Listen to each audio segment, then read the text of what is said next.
আমাদের ইসলাম ধর্মে আইয়ুব নবী ছিলেন একজন আল্লাহর প্রিয় বান্দা, কিন্তু তবুও আল্লাহ তাআলা তাকে অনেক পরীক্ষা করেছেন, অনেক কষ্ট দিয়েছেন দেখার জন্য যে এত কষ্টের পরেও সে আল্লাহর প্রতি অনুগত থাকে কিনা।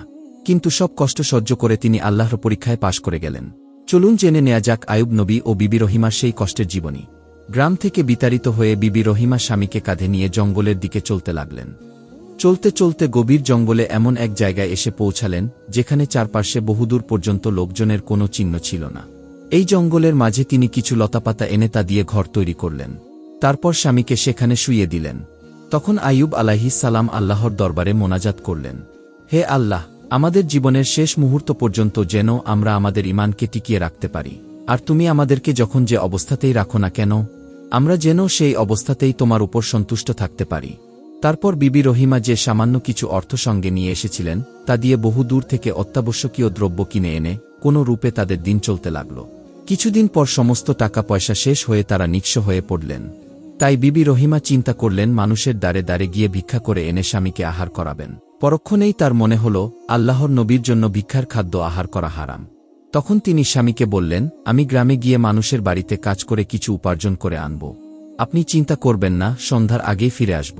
আইয়ুব আলাইহিস সালাম বললেন, দুঃখে আমার হৃদয় চূর্ণ হয়ে যাচ্ছে। যার সেবায় ১০০ জন দাসী নিযুক্ত ছিল সে যাবে আজ অন্যের বাড়িতে দাসী বৃত্তি করতে, তাছাড়া তো উপায়ও নেই। অতঃপর বিবি রহিমা কাজের সন্ধানে বের হলেন। সারাদিন বাড়ি বাড়ি ঘুরে কোথাও কোনো কাজ খুঁজে পেল না। এদিকে বেলা শেষ হয়ে সন্ধ্যা নেমে এল। একটি বাড়ির দরজার সামনে দাঁড়িয়ে তিনি চিন্তায় অস্থির হয়ে পড়লেন। সারাদিন পরে ফিরে গিয়ে স্বামীকে কি খেতে দেবেন? নিজেও তো এখনো কিছুই খেতে পাননি। এর মধ্যেই সেই বাড়ির গৃহিণী এসে তাকে বলল, কে তুমি? তখন বিবি রহিমার দুই চোখ থেকে টপটপ করে অশ্রু গড়িয়ে পড়তে লাগল। গৃহিণী বলল, মা, তোমার কি হয়েছে? তখন রহিমা বললেন, আমার স্বামী কঠিন রোগে আক্রান্ত, সারাদিন ঘুরে কোথাও কোনো কাজ জোগাড় করতে পারিনি। রুগ্ন স্বামী সারাদিন অনাহারে আছেন, রাত্রে যদি তাকে কিছু খেতে দিতে না পারি তাহলে হয়তো তিনি মারাও যেতে পারেন। এই বলে তিনি ফুপিয়ে ফুপিয়ে কাঁদতে লাগলেন। তা শুনে গৃহিণী কিছু আটা এনে রহিমাকে দিল। রহিমা বললেন, মা, আমি এটা দান হিসেবে গ্রহণ করব না। আপনার যদি কোনো কাজ থাকে তবে আমাকে দিন, আমি সেই কাজ করে তার বিনিময়ে পারিশ্রমিক হিসাবে আটাগুলো নিয়ে যাব। গৃহিণী অবাক হয়ে জিজ্ঞেস করল, সে কি মা, তুমি দরিদ্র মেয়ে অথচ দান গ্রহণ করবে না? রহিমা বললেন, সে অনেক কথা মা, আমার স্বামী একটি রাজ্যের বাদশা এবং আল্লাহর নবী ছিলেন, তাই তার জন্য অভাবে পড়ে ভিক্ষার জিনিস আহার করা হারাম, তবে কাজ করে মজুরি নেওয়াতে কোনো দোষ নেই। গৃহিণী বলল, তোমার স্বামীর নাম কি? রহিমা বললেন, আমার স্বামীর নাম আইয়ুব আলাইহিস সালাম। তখন গৃহিণী অবাক হয়ে বলল, কি বলছো মা, তুমি কি সেই আইয়ুব আলাইহিস সালামের স্ত্রী? আমরা তার নামডাক অনেক শুনেছি। গৃহিণী আর কথা না বাড়িয়ে কতগুলো গম এবং একটি জাতা কল বের করে দিলেন। রহিমা বেগম গমগুলো পিষে দিয়ে গৃহিণীর দেওয়া আটাগুলো নিয়ে চলে গেলেন। সেদিন থেকে রহিমা প্রত্যেক দিন সকালে উঠে স্বামীর শরীরের ক্ষত পরিষ্কার করে স্বামীকে আহার করিয়ে বের হয়ে যান। সারাদিন বাড়ি বাড়ি ঘুরে কারো থালা বাসন মেজে, কারো কাপড় কেচে, কারো পানি উঠিয়ে, কারো ধান বেনে দিয়ে, কারো গোলা ঘর পরিষ্কার করে দিয়ে, যা কিছু পান তা দিয়েই তিনি চলতে থাকেন। অতঃপর ফিরে এসে সারা রাত জেগে স্বামীর সেবা যত্ন এবং আল্লাহর এবাদত করে কাটিয়ে দেন। একদিন ইবলিস শয়তান বৃদ্ধা মহিলার বেশ ধরে রহিমা যে গ্রামে কাজ করতেন সেই গ্রামের প্রত্যেক বাড়ি গিয়ে সবাইকে বলতে লাগল, ওই যে রহিমা নামের মেয়েটা তোমাদের কাজ করতে আসে তার স্বামী গলিত কুষ্ঠরোগী, তার শরীরের দুর্গন্ধে গ্রামের লোক তাকে গ্রাম থেকে তাড়িয়ে দিয়েছে, এখন তারা জঙ্গলে ঘর বানিয়ে তাতে বসবাস করছে। রহিমা রাত দিন তার স্বামীর পুঁজ বের করে ধুয়ে মুছে দেয় এবং স্বামীর কাছে একই বিছানায় শুয়ে থাকে। তার হাতে পায়ে কাপড়ে কত যে রক্ত পুঁজ লেগে থাকে তার কোনো সীমা নেই। আর এই রোগ অত্যন্ত ছোঁয়াচে রোগ। তোমাদের মঙ্গলের জন্য বলছি, সাবধান, তোমাদের কোনো জিনিসে যেন মেয়েটা হাত লাগাতে না পারে, কেননা তার হাত পায়ে এবং জামা কাপড়ে পুঁজে পরিপূর্ণ হয়ে থাকে। তাকে দিয়ে তোমরা কোনো কাজ করাবে না, এমনকি বাড়িতে আসলে দাঁড়াতে দেবে না। ইবলিস শয়তান এভাবে বলে বলে সবার মনকে বিষাক্ত করে দিল।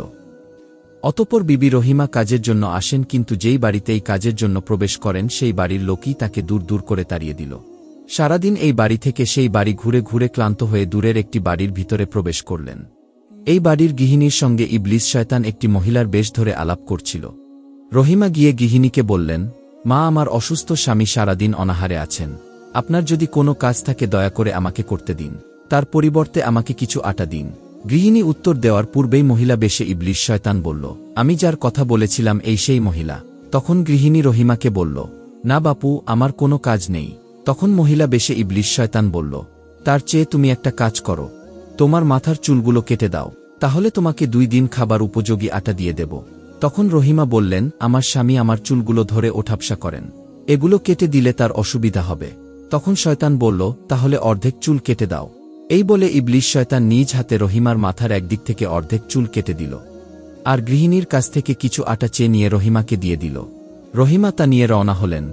কিন্তু ইবলিশ শয়তান রহিমার আগেই একজন সুফি লোকের বেশে হজরত আইয়ুব আলাইহিস সালামের কাছে এসে বলল, হুজুর, আপনি অভাবগ্রস্ত রোগী হলেও আপনি একজন আল্লাহর নবী, হালাল হারাম বিচার করে খাওয়া আপনার উচিত ছিল। আইয়ুব আলাইহিস সালাম বিচলিত হয়ে বললেন, আপনার এই সব কথার অর্থ কি?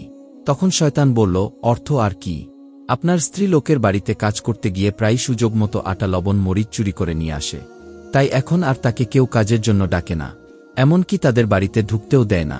তখন আইয়ুব আলাইহিস সালাম বলেন, রহিমা 18 বছর যাবৎ নিজের সুখ শান্তির আশা বিসর্জন দিয়ে যেভাবে আমার সেবা করেছে, তাতে তার মধ্যে যে এরকম স্বভাব থাকতে পারে আমি কিছুতেই তা বিশ্বাস করি না। তখন শয়তান বলল, আমার খুব কষ্ট লাগে যার প্রতি আপনার এত বিশ্বাস, আর সে কিনা বিশ্বাসঘাতকতা করে আপনার সর্বনাশ করছে, তাই আপনাকে সতর্ক করতে আসলাম। যদি উপযুক্ত প্রমাণ পান তখন তো আর বিশ্বাস করতে আপনার সমস্যা নেই। রহিমা আজও এক বাড়িতে চুরি করার সময় ধরা পড়েছিল, তারা তাকে কিল চড় লাথি ঘুষি লাগিয়ে তার মাথার অর্ধেক চুল কেটে রেখে তাকে তাড়িয়ে দিয়েছে। এ কথা শুনেই আইয়ুব আলাইহিস সালাম ভাবতে লাগলেন, কি আশ্চর্য কথা, রহিমা একজন চোর। ক্ষুধায় প্রাণ বের হয়ে গেলেও রহিমা যে এমন কাজ করতে পারে এটা আমি বিশ্বাসই করতে পারি না। কিন্তু সাধুপুরুষ যে কথাটা বলে গেল, রহিমার মাথার চুল দেখলেই বুঝতে পারবেন। যদি রহিমার চুল কাটা দেখি তবুও কি সাধুপুরুষের কথা মিথ্যা বলে উড়িয়ে দেব? এই কথা চিন্তা করে তিনি কেঁদে ফেললেন আর বললেন, রহিমা, তোমার এত অধপতন কিভাবে হল? যদি তুমি সত্যিই চুরি করে থাকো তবে যে পর্যন্ত আমি তোমাকে চুরির উপযুক্ত শাস্তি না দিতে পারব সেই পর্যন্ত আমি তাকে আমার শরীর ছুঁতে দেব না, আর তার দেওয়া কোনো খাদ্য আমি গ্রহণ করব না। আমি আল্লাহর নামে কসম করে বলছি, আল্লাহ যদি আমাকে কোনোদিন রোগমুক্ত করেন তবে আমি রহিমাকে গুনে গুনে 100 দুররা মারব, তারপরে আমি তাকে গ্রহণ করব। এমন সময় রহিমা আটা নিয়ে এসে পৌঁছালেন। আইয়ুব আলাইহিস সালাম রহিমার মাথার দিকে লক্ষ্য করে দেখলেন সত্যি সত্যি রহিমার মাথার অর্ধেক চুল কাটা, ফলে তার মনে আর কোনো সন্দেহ রইল না। তিনি বললেন, রহিমা, তুমি আমার কাছ থেকে দূরে থাকো, তুমি আমাকে ছোবে না, তোমার সেবার আমার কোনো প্রয়োজন নেই, তোমার আনিত খাদ্য আমার জন্য হারাম। এসব শুনে রহিমা যেন আকাশ থেকে পাতালে পড়লেন। তিনি কেঁদে কেঁদে বললেন, আমি আপনার কাছে কি অপরাধ করেছি যার জন্য আপনি আমার প্রতি অসন্তুষ্ট হয়েছেন? আল্লাহর ওয়াস্তে আমাকে ক্ষমা করুন এবং মেহেরবানি করে সব খুলে বলুন। তখন আইয়ুব আলাইহিস সালাম বললেন, চুরি করা মাল আহার করে আমি আমার অমূল্য রত্ন ঈমান নষ্ট করতে পারব না। আমি কি আমার খাদ্য জোগাড় করার জন্য তোমাকে চুরি করতে বলেছিলাম? আমি অনাহারে মরে যেতাম তাও ভালো ছিল, কেন তুমি আমাকে এভাবে ডোবালে? তোমাকে এই আদেশ কে দিয়েছে? চুরি করা তো দূরের কথা, তোমাকে কারো কাছ থেকে কিছু চেয়ে আনতেও নিষেধ করেছিলাম, সুতরাং চোরের সাথে আমি কোনো সম্পর্ক রাখতে চাই না। রহিমা তখন থরথর করে কাঁপতে লাগলেন, তার কণ্ঠরোধ হয়ে আসছিল। একে তো সারাদিন অনাহারে, তার উপরে সারাদিন বাড়ি বাড়ি ঘোরাফেরা করার ফলে সে খুব ক্লান্ত হয়ে পড়েছিলেন। তিনি চিন্তা করতে লাগলেন, কেন স্বামী আমার প্রতি এমন হলেন, কে তাকে এমন মিথ্যা কথাগুলো বোঝালো? তিনি চিন্তা করে বেহুশ হয়ে মাটিতে লুটিয়ে পড়লেন। বহুক্ষণ পর আবার জ্ঞান ফিরে এলো। তখন আইয়ুব আলাইহিস সালাম বললেন, আমি আল্লাহর নামে কসম করে বলছি, আমি যদি সুস্থ হয়ে উঠি তাহলে আমি নিজ হাতে তোমাকে গুনে গুনে 100 দুররা মেরে চুরির শাস্তি দিব। এতে তোমার শরীরের মাংস ছিন্নভিন্ন হয়ে ধুলায় মিশে যেতে পারে, তাই বলে আমি আমার কসম কিছুতেই বন্ধ করব না। অতঃপর বিবি রহিমা অজু করে 2 রাকাত নামাজ পড়ে সেজদায় পড়ে আল্লাহর দরবারে প্রার্থনা করতে লাগলেন, হে মহান সৃষ্টিকর্তা, আমি জানি যে আপনি বিনা অপরাধে কাউকে শাস্তি দেন না। হে রহমান ও রাহিম, আপনার রহমত ছাড়া এই কঠিন বিপদ থেকে উদ্ধার পাওয়ার আর কোনো উপায় নেই। মোনাজাত করতে করতে 2 চোখের পানিতে রহিমার সেজদার স্থান ভিজে গেল। তার আকুল আহ্বানে আল্লাহ তাআলার আরশ কেঁপে উঠল। আল্লাহ তাআলা হযরত জিবরাইল আলাইহিস সালামকে পাঠিয়ে দিলেন। জিবরাইল আলাইহিস সালাম এসে বললেন, হে আল্লাহর নবী, আপনি ইবলিশের কথায় আপনার রহিমাকে বিনা অপরাধে শাস্তি দিতে চাচ্ছেন। ইবলিশ আপনার সাথে রহিমার বিচ্ছেদ ঘটানোর জন্য ওইসব কথা বলে গিয়েছে। এই কথা শুনে আইয়ুব আলাইহিস সালাম অত্যন্ত দুঃখিত হলেন। অতঃপর রহিমাকে ডেকে বললেন, রহিমা, আমি শয়তানের কথায় তোমার প্রতি অন্যায়ভাবে দোষারোপ করেছি, সেজন্য আমি লজ্জিত। তখন রহিমা বললেন, হুজুর, আপনার বিনা অনুমতিতে আমি মাথার চুল কেটে বিক্রি করেছি, সেজন্য আমিও লজ্জিত। অতঃপর বিবি রহিমা আনন্দের সাথে রান্না করে স্বামীকে আহার করালেন এবং নিজেও আহার করলেন। তারপর রহিমা কাজের সন্ধানে লোকালয়ে চলে গেলেন। সুদীর্ঘ 18টি বছর পেরিয়ে গেল। হজরত আইয়ুব আলাইহিসসালাম এবং বিবি রহিমার কঠিন পরীক্ষায় আল্লাহ তাআলা তাদের ঈমানের বল আর অসীম ধৈর্য দেখে সন্তুষ্ট হলেন। অতঃপর আল্লাহ তাআলা হজরত জিবরাইল আলাইহিসসালামকে বললেন, হে জিবরাইল, তুমি আইয়ুবের রোগমুক্ত করে তার পূর্বের স্বাস্থ্য, ধন দৌলত, লোকজন, সন্তানাদি, বাড়িঘর সব কিছুই তাকে ফিরিয়ে দেওয়ার ব্যবস্থা করে দাও, নেই যে তার ঈমান নষ্ট করতে পারে। তোমরা এখন দেখলে তো আমার প্রিয় বান্দা আইয়ুব ঈমানের কঠোর অগ্নিপরীক্ষায় সাফল্যের সঙ্গে উত্তীর্ণ হয়েছে। তখন ফেরেশতাগণ সবাই এক বাক্যে উত্তর করলেন, হে আল্লাহ, আপনি অতীত, বর্তমান এবং ভবিষ্যতের সব জানেন। আমরা বুঝেছি, সেজন্য আমরা লজ্জিত। তখন আল্লাহ তাআলা ইবলিশকে বললেন, এই ইবলিশ, আইয়ুবের ঈমান পরীক্ষা করতে তোর আরও কিছু বাকি আছে কি? ইবলিশ তখন লজ্জায় মাথা নিচু করে দাঁড়িয়ে রইল, কোনো উত্তর দিতে পারল না। অতঃপর আল্লাহ তাআলা হজরত জিবরাইল আলাইহিসসালামকে বললেন, হে জিবরাইল, তুমি আইয়ুবের রোগমুক্ত করে তার পূর্বের স্বাস্থ্য, ধন দৌলত, লোকজন, সন্তানাদি, বাড়িঘর সব কিছুই তাকে ফিরিয়ে দেওয়ার ব্যবস্থা করে দাও। জিবরাইল আলাইহিসসালাম আদেশ পেয়ে তখনই নেমে এসে আইয়ুব আলাইহিসসালামকে সালাম করে বললেন, হে আল্লাহর নবী, আপনি আপনার ডান পায়ের স্থানের মাটির উপর আঘাত করুন। আইয়ুব আলাইহিসসালাম সেই স্থানের মাটিতে পা দিয়ে আঘাত করা মাত্রই সে স্থানে দুইটি ঝর্ণার সৃষ্টি হল। একটির পানি শীতল আর অপরটির পানি গরম। জিবরাইল আলাইহিসসালাম বললেন, আপনি গরম পানি দিয়ে গোসল করুন আর শীতল পানি পান করুন। আইয়ুব আলাইহিসসালাম তাই করলেন। সঙ্গে সঙ্গে তার শরীরের সমস্ত ক্ষত আরোগ্য হয়ে তার শরীর থেকে আগের ন্যায় জ্যোতি বের হতে লাগল। জিবরাইল আলাইহিসসালাম তাকে বেহেশতের কাপড় পরিধান করিয়ে বাদশাহী সাজে সাজিয়ে চলে গেলেন। এদিকে বিবি রহিমা সন্ধ্যার একটু আগে এসে দেখেন তার স্বামী বাসায় নেই। তিনি ভাবলেন কোনো বাঘ ভাল্লুক হয়তো তার স্বামীকে খেয়ে ফেলেছে। তিনি দুঃখে থরথর করে কাঁপতে কাঁপতে কান্না করে অজ্ঞান হয়ে গেলেন।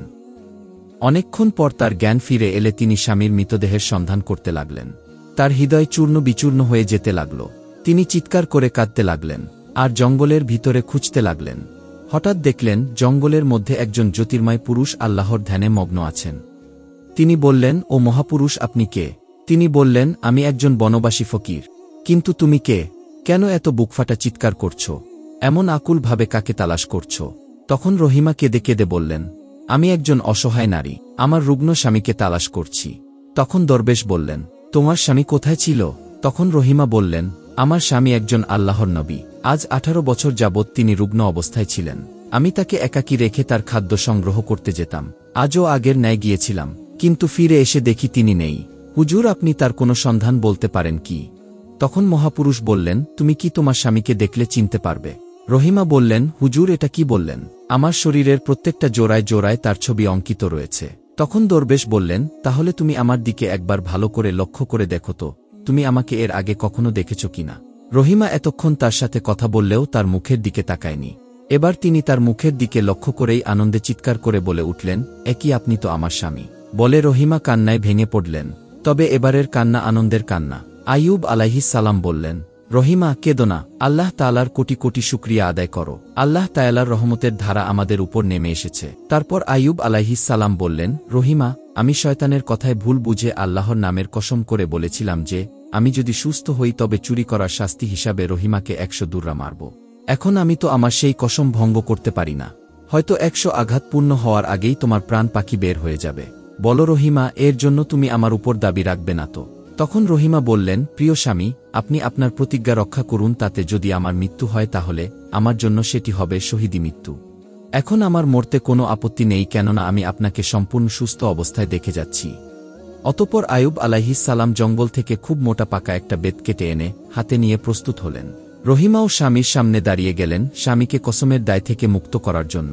আইয়ুব আলাইহিসসালাম যখন রহিমাকে বেত্রাঘাত করার জন্য হাত উঠালেন, ঠিক এমন সময় আল্লাহর আদেশে হজরত জিবরাইল আলাইহিসসালাম আইয়ুব আলাইহিসসালামকে সালাম করে বললেন, হে আল্লাহর নবী, ক্ষান্ত হন। আপনি কেন রহিমাকে শাস্তি দিতে প্রস্তুত হলেন? সে তো অন্যায় করেনি। যদি সে অন্যায় করত তাহলে তাকে শাস্তি দেওয়া আপনার প্রতি ওয়াজিব হতো। তবে আপনার প্রতিজ্ঞা পালন করার জন্য আপনি 10টি জবের শীষ একত্রে বেঁধে তা দিয়ে রহিমাকে 10 বার মৃদু আঘাত করুন, তাতে আপনার প্রতিশ্রুতি পালন করা হবে। এটা আল্লাহ তাআলার নির্দেশ। তখন আইয়ুব আলাইহিসসালাম 10টি জবের শীষ একত্রে বেঁধে 10 বার রহিমার পিঠে মৃদু আঘাত করে প্রতিজ্ঞা পালন করলেন। অতঃপর বিবি রহিমাকে সঙ্গে নিয়ে নিজ বাড়ির দিকে রওয়ানা হলেন। বাড়িতে এসে তারা দেখলেন শাহী বালাখানা, দরবার শরীফ, মসজিদ, মাদ্রাসা, সিংহাসন 18 বছর আগে যে অবস্থায় ছিল তার প্রত্যেকটি সেই রূপেই আছে। সেসব দেখে তাদের মনে হচ্ছিল সেগুলো কেউ এসে সাজিয়ে রেখে গিয়েছে। অতঃপর তারা শাহী বালাখানায় প্রবেশ করলেন। তখন জিবরাইল আলাইহিসসালাম আইয়ুব আলাইহিসসালামকে বললেন, এবার আপনি আপনার একজন একজন করে পুত্রকন্যার নাম ধরে ডাকতে থাকুন। তারা আল্লাহর আদেশে আপনার সামনে এসে হাজির হবে। আইয়ুব আলাইহিসসালাম একে একে তার পুত্রকন্যার নাম ধরে ডাকতে লাগলেন, আর তারা একজন একজন করে তার সামনে এসে হাজির হতে লাগল।